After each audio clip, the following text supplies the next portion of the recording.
Hello? Hi, hello po. Magandang umaga sa Pilipinas.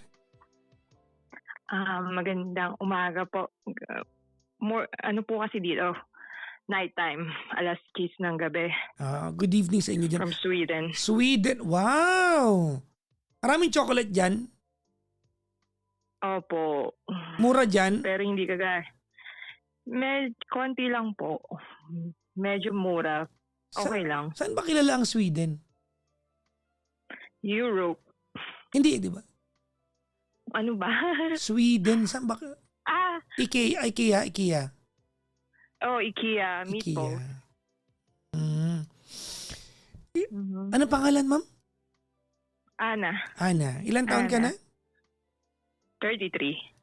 33, Ana.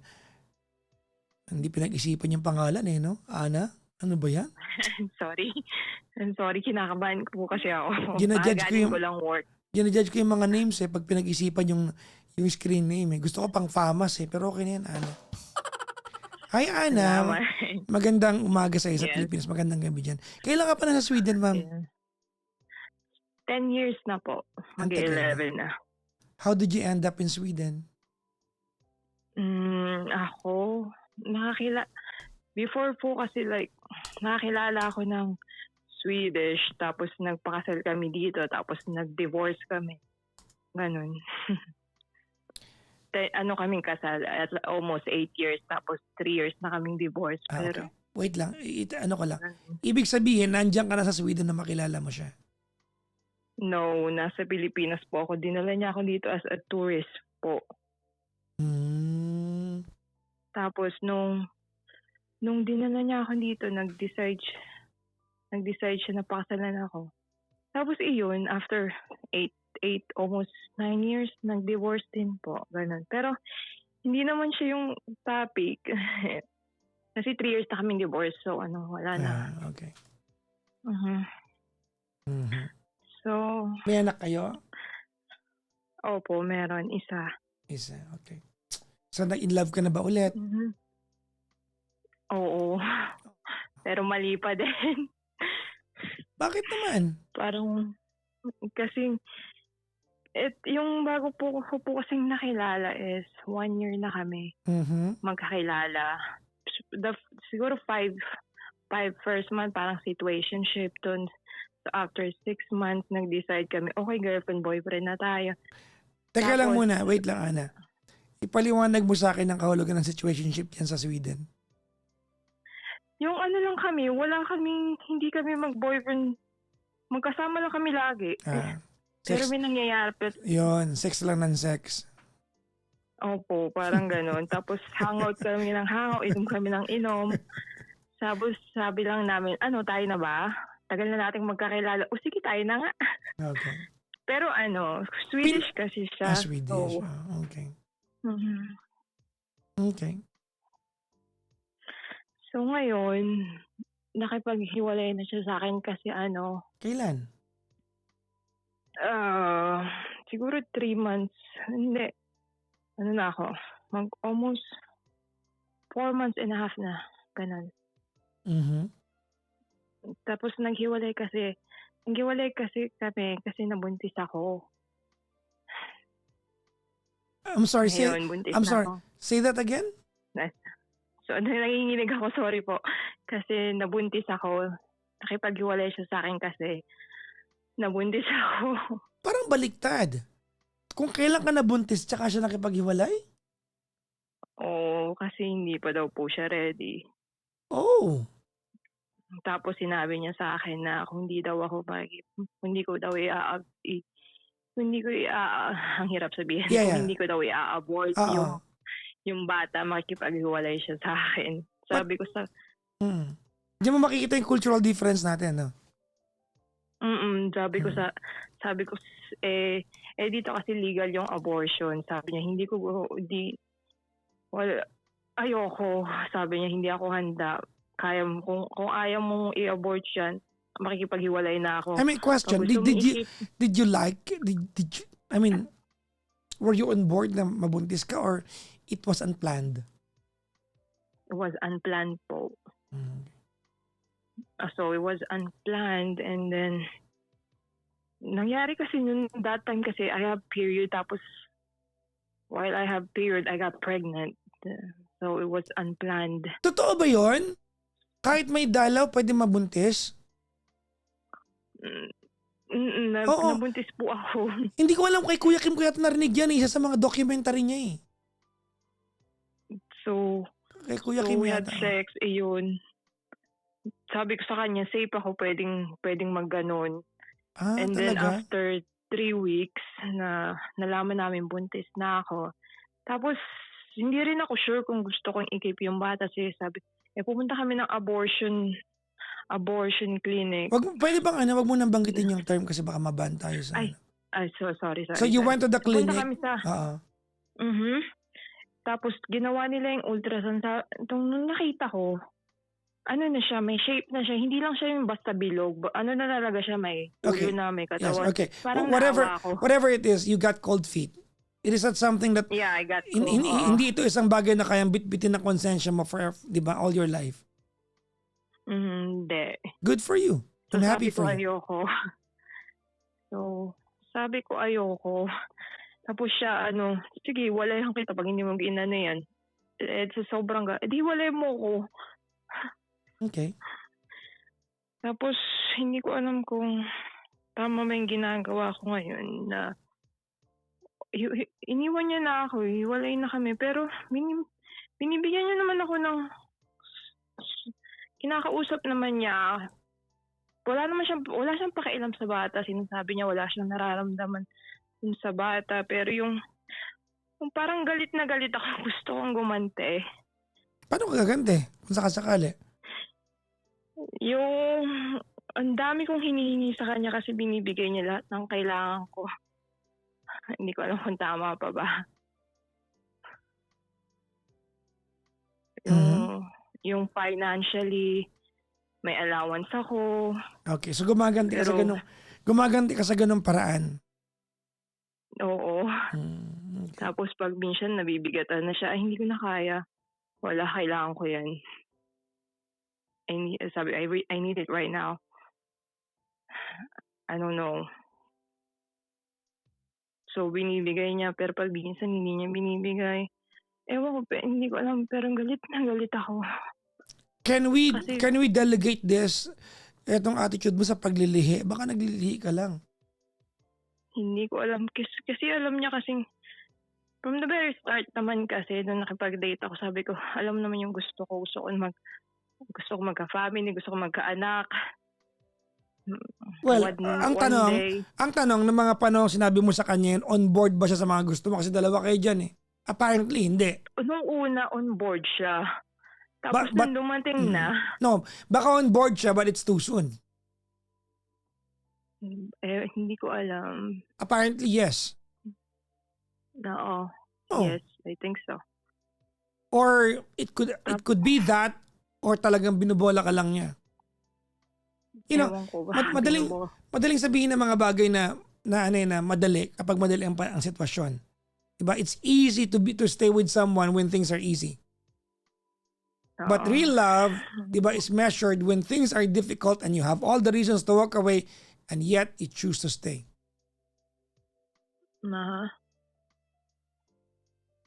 Tapos ngayon, high risk yung pregnancy ko.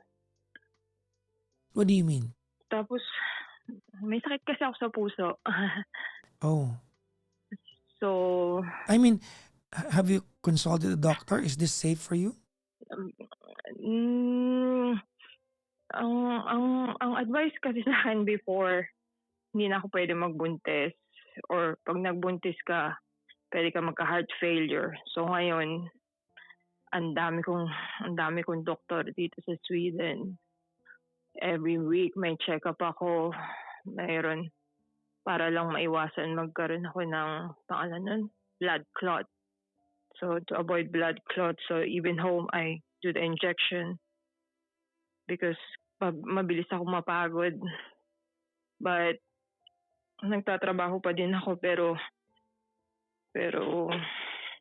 depende sa Sweden kasi pwede ka mag-file ng sick leave pag talagang pag talagang nahihirapan ka na pag buntis ka. But sa condition ko kasi may sakit ako sa puso peso, pwede ako mag-apply kahit ilang percent na gusto ko. Pero hindi, ayoko naman magstay sa bahay kasi parang mababaliw ako. Hello? Hello? Hello? Hello? Hello? Hello, Yes. dito ako. Ganun ba yung tono ng Swedish? Hello? Hello? Ay, oo. Yung pag nag-hello, hello. Hello? Yeah.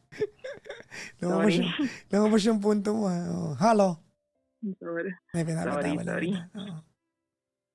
Okay. So, ngayon, tas kanina tinawagan ko siya kasi parang galit na galit ako. Sabi ko, ako lang mag-isa pumunta doon sa hospital. 3 oras ako doon.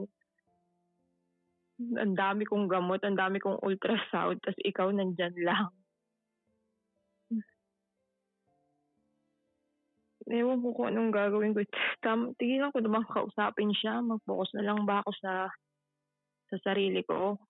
Kasi kanina sinabi ko sa kanya yung sitwasyon ko sa hospital, yung health ko.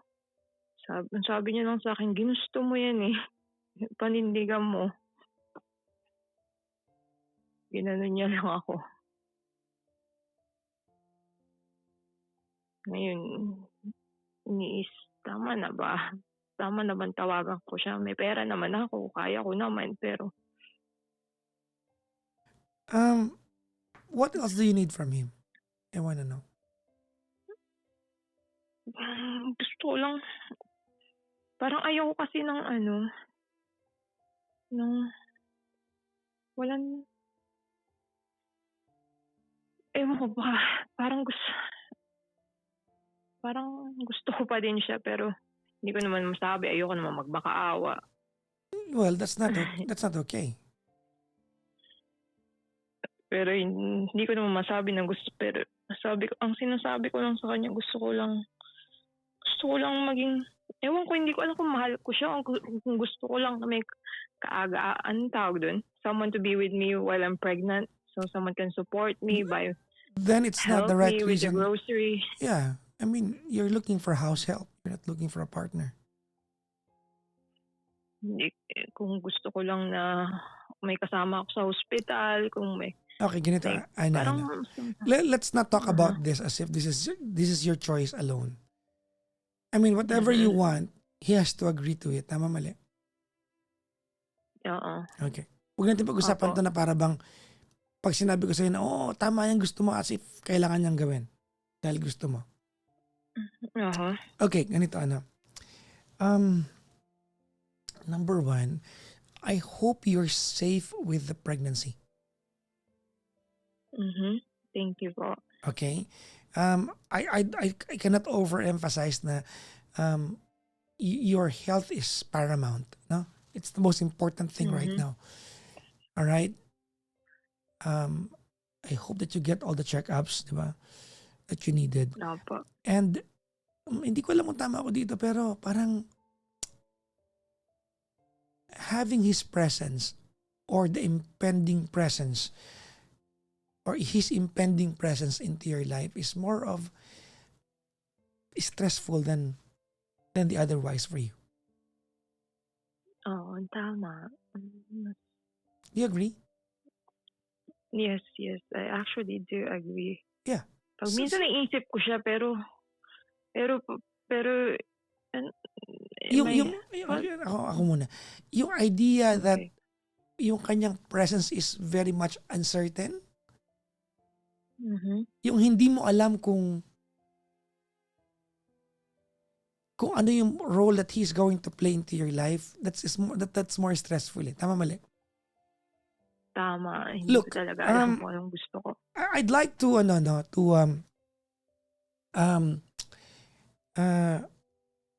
to focus or center our conversation dun sa kultura mo as a Filipino. The mere fact that you said no to getting rid of the baby, kasi nangibabaw yung pagiging Pinoy mo, no? And sa kultura natin, it's culturally unacceptable. Tama, mali? Tama po. At least sa akin, that's how I believed your thought Opo. process was, no? Yan ang pakiramdam ko, nagdaanan ng thought process mo. My point being is, kung yan yung thought process mo, lubos-lubusin mo na. Hindi naman din acceptable sa atin na naghahabol ang babae sa lalaki. Tama, mali? Tama. Wag na. Tama na. Kaya ko naman, di ba? Ikaw naman nagsabi, kaya mo eh. I mean, if there's any way legally that you can oblige him na magsustento sa'yo without having to communicate with him firsthand, Yeah. automatic na lang. I mean, go down that route. Yun na, okay na yun. Tama na yung pagiging tanga, yung papansin. Tama na yung magpapansin. Look, with that, no, I want to touch on that sa part na yan, no. I'm sorry, Oo. Ana, but partly kasalanan mo to eh. Oo nga. I mean, di ba? I'm sorry, but play stupid games, win stupid prize. I know. I know that one. Yeah. Hindi ko alam ang time na yun. You were just, di ba, fresh out of married life, no? And there is this sense of freedom that you have not experienced after being with your ex-husband for 8 years, tama? Yes po. There's this sense of freedom and you exploited that chance of freedom, tama? Yes, I actually did. Exactly, di ba? Hindi man ako virgin. Okay lang, Yes. go ahead. Hubad Yes. panty dito. I actually did. You exploit. I'm sorry ba? I'm sorry if I'm being brutal. No, No? po. But that's what you No, did, it's no? not. It's okay. Medyo ang maganda sa'yo, you end up with the same guy that you were hanging out with. Tama, mali? Yeah, yes, tama. But I the end same up with guy the you were first hanging out guy I with met. was not ready for a lifelong commitment with you. He was there for the good times. Okay sa kanya yung good times eh. Yeah. But he wasn't there for he cannot be there for the challenging moments. Like parenting a child together. Na hindi nga siya Yeah. nag-offer sa'yo na co-parenting eh. Ikaw nagsabi, kwento mo to, Hindi. sabi niya sa'yo, di ba? Wala akong amor sa bata. I mean, Wala. sa kultura natin, unacceptable yan eh. I'm sorry, pero hindi lang sa kultura natin. I mean, I think I can speak for all the cultures in the world. Tama, mali? Tama. Okay. So why are you running after a stupid guy? I don't know because before he was running after me so much. Like, I feel like he make me fall in love, and then he make me fall in love so hard. Like he brought me flowers. He dates me every week. It's like, tapos parang I never met anyone. I never had sex with him. He's the first guy I met. So I felt like I even told him like, Well, hayaan mo na. Huwag mo na pagasihan yung mga panahon that made you happy at least. Because if there's Yeah. anything, no, this is a little bit romanticizing your pain, but if there's anything that he's done to you, that is to make you believe that after being hurt from your ex-husband, you can still fall in love. You still have that ability to fall in love. Tama, mali? tama. There you Pero go. Okay na yun. Tama ng takeaway yun. now it's like, now my ex-husband is shitting on me. Oh yeah. It's like, oh yeah, now this is what happened after that. Yeah. He's like, Well, like, since binanggit mo yan at iniiwasan ko sana, I'm sorry. okay. So let me touch on that. Kasi iniiwasan ko eh. Yes. Opo. Dinala mo sa usapan. So let me just say this Now he's now. shitting on me so much. So let me say this now. I will not ask for the answer sa part na to, but I think your husband or your ex-husband, meron siyang, how do you say this? There was a reason kung bakit ka nag-iwalay ng ex-husband mo.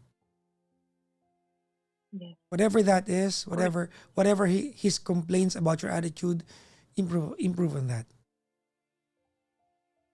Yeah. Because the fact that you're telling me that your ex-husband is cheating on you now, this is his I told you so moment.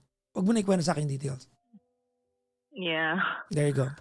But I don't know, I was maybe touched a little bit. Oh, how was your health? You know you're gonna die. The first thing he says is like, you know you're gonna die if you have that child, right? Like, Don't then I die. start waking up. Don't die. Yeah, but Whatever you do, yeah. don't die. Yeah. Now I mean, I'm I mean, scared to death. if there's a choice between living and dying, of course, the obvious choice is don't die, please. Yeah. So it's like my ex-husband, he told me like, oh, what are we gonna do if we have to choose again? The guy is not there for you. Oh, I'm gonna choose you. I'm not gonna choose that kid. I don't know that kid. It's like if you have to survive again, because last 11 years ago he had to choose. I'm sorry. Like who's like, if we have to choose, like who are we gonna choose? Of course, I always gonna choose you. I don't even care that about that kid. It's like it's may konting kirot. Hindi ko alam kanina ba ako maawad sa bata o sa sarili ko. Ano ba itong ginawa ko?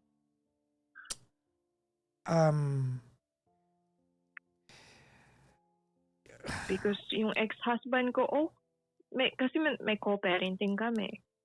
Yeah. Nakakausap ko siya.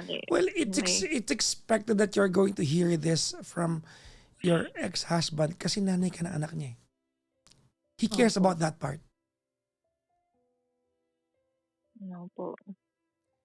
Don't die, Yeah. Ana. Yeah.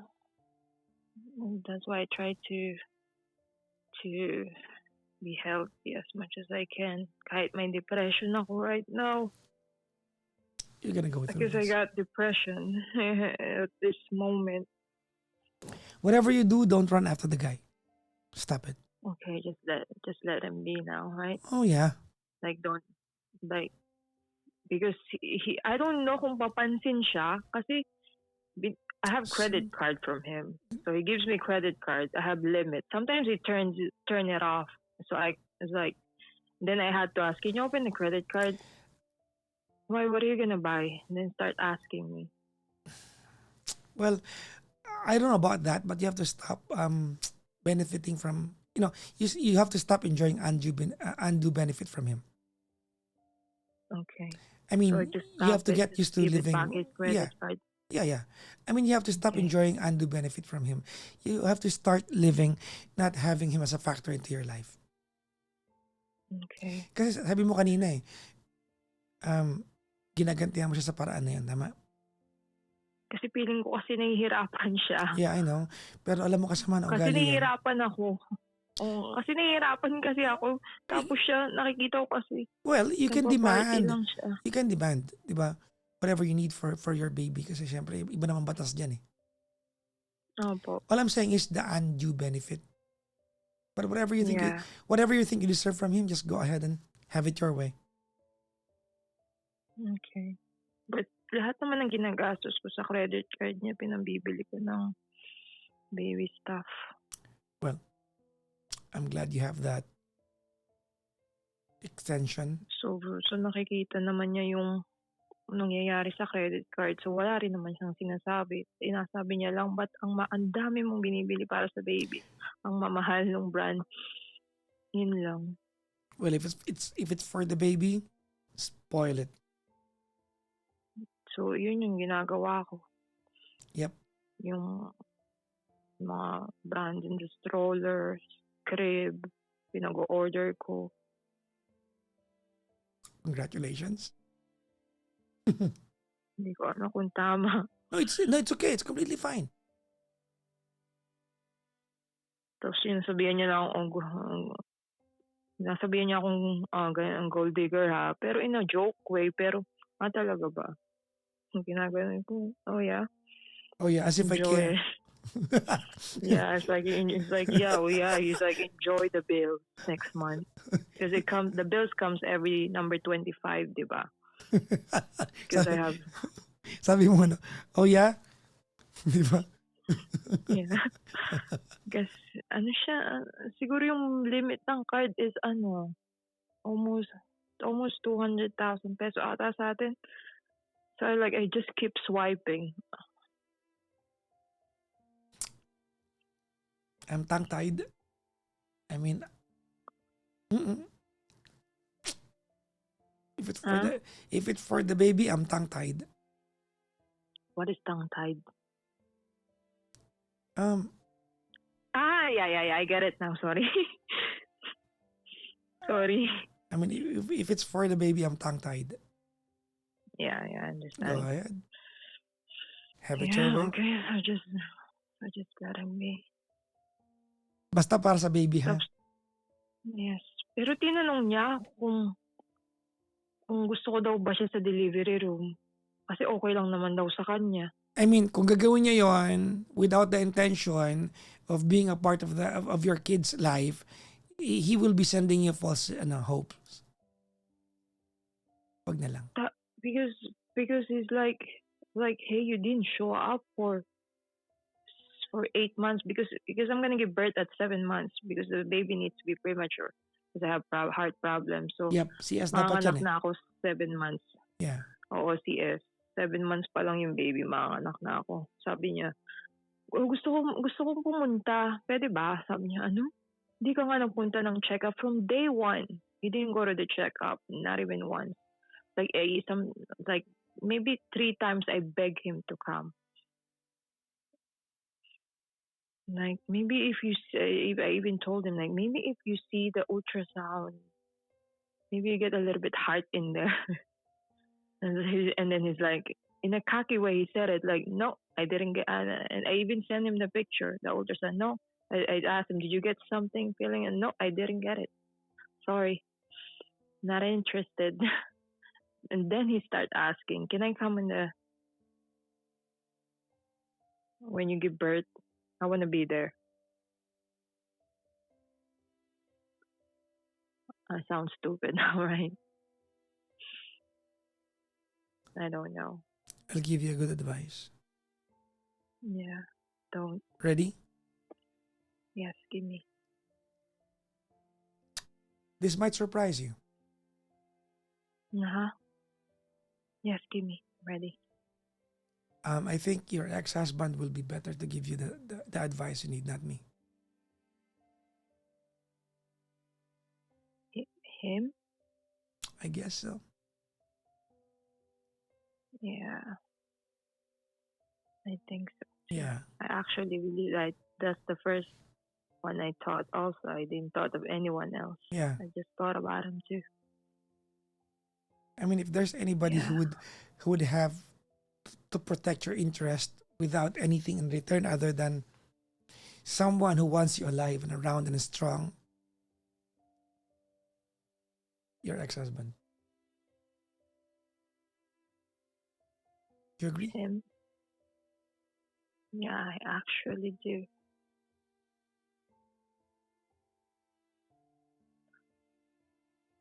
I actually do, but I don't think you want to be in there. No, just the advice.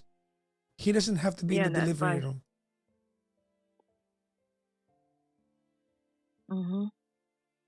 The advice? Yeah. Alam mo, nakakatuwa ka, no? You're very animated. Akin?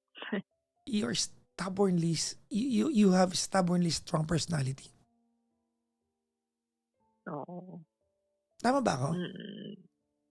Medyo. Ikaw yung tipong ugali ng mga unrelenting na titas, no? Oo, pero wala naman akong pamangkin. I'm just saying, I don't mean literal na tita. No? Oo, pero parang ganun. Sana kita na tayo before eh. Natuwa ka nga sa akin nun eh. Sa Love Radio? Hindi. Sa Paddy's Point. Oh.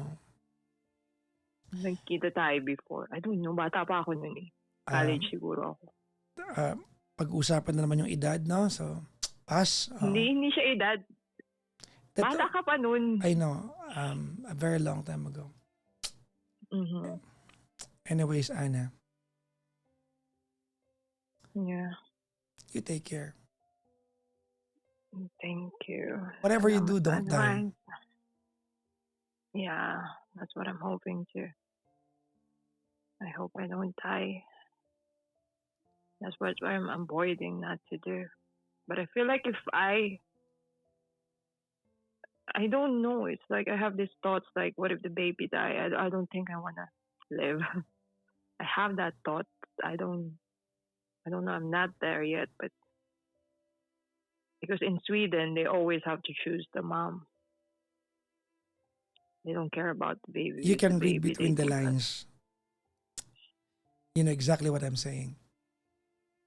Whatever you do, don't die. okay, okay, I'm gonna do that. Yeah. Kailan ka manganganak? In 2 months time, di ba? Ano ngayon?